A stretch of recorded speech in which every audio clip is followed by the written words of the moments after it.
Thank you for tuning in to this week's episode of CRE Fast 5 on tenant credit ratings.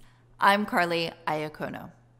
You'll often see references to a tenant's credit rating on marketing for deals. Having an understanding of what these ratings are based on and why some tenants are rated while others are not is an important piece to smart investing.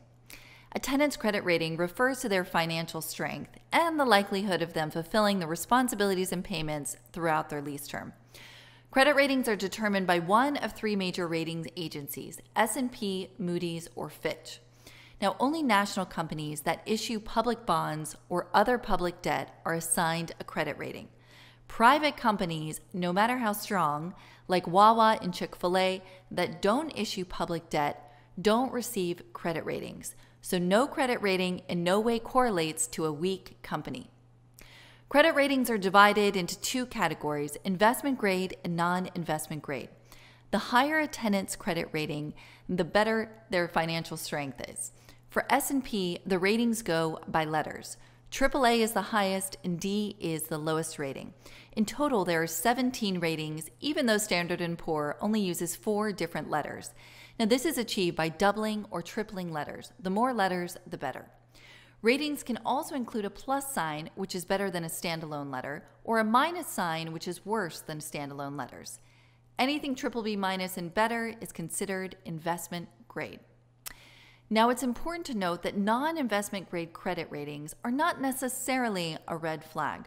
For example, a company could be very profitable but have a high debt load in one of their other business lines. Also, many, if not most, popular net lease tenants do not have investment grade credit. So consider credit rating to be one factor in your overall analysis. Now on to a few notable retail credit changes. Best Buy was upgraded to BBB Plus from BBB.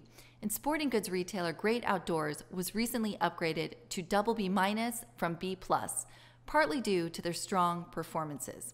Remember, more letters and an S&P credit rating is better, so BB minus is stronger than B plus. BJ's Wholesale was upgraded by Moody's mid-pandemic in 2020 from Ba3 to Ba2 rating due to the company's strong operating results and debt reduction of over $300 million.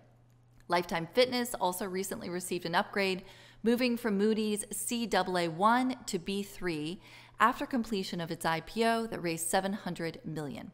And finally, Apple's long-term credit rating was upgraded to AAA by Moody's, putting the iPhone maker in an exclusive club with Microsoft and Johnson & Johnson as the only U.S. corporations in the S&P 500 with the highest possible score.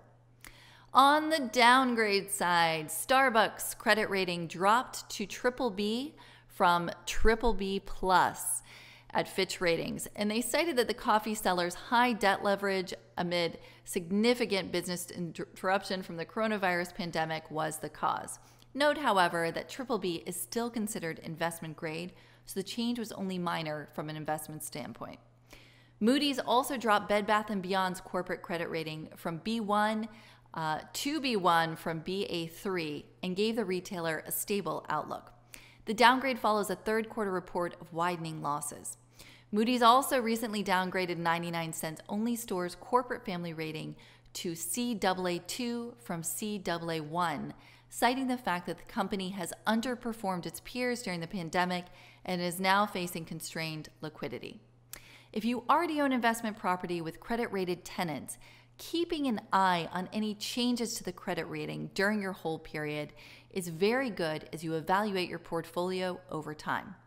As always, if you have any questions or need commercial real estate advisory services, please give me a call.